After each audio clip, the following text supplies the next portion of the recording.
ঐতিহ্যবাহী শিবপুর প্রেস ক্লাবের ৪৫তম প্রতিষ্ঠা বার্ষিকী পালন করা হয়েছে।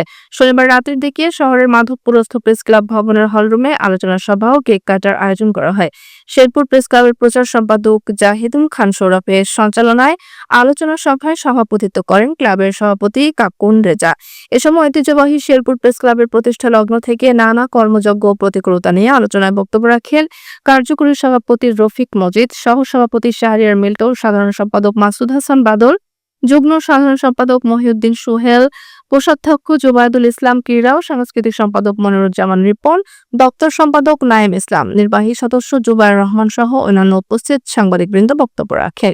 আলোচনা সভায় বক্তারা আগামী দিনের প্রেস ক্লাবকে আরও শক্তিশালী এবং ইতিপূর্বের কয়েকটি কমিটির মতো কোনো রাজনৈতিক দলীয় লেজুরবৃত্তি না করে কেবলমাত্র সাংবাদিকদের কল্যাণে কাজ করার জন্য এগিয়ে যাওয়ার প্রতিজ্ঞা করা হয়। সেই সাথে পিছিয়ে থাকা শেরপুর জেলাকে এগিয়ে নিতে লেখনীর মাধ্যমের পাশাপাশি গঠনমূলক দাবি দেওয়া নিয়ে আন্দোলনে শেরপুরবাসীর সঙ্গে নিয়ে এগিয়ে যাওয়ার প্রত্যয় ব্যক্ত করা হয়। আলোচনা সভা শেষে ৪৫ বছর পূর্তি ও ৪৭ বছর পদার্পণ উপলক্ষে কেক কাটা উপস্থিত সকল সদস্যদের মাঝে মিষ্টি বিতরণ করা হয়।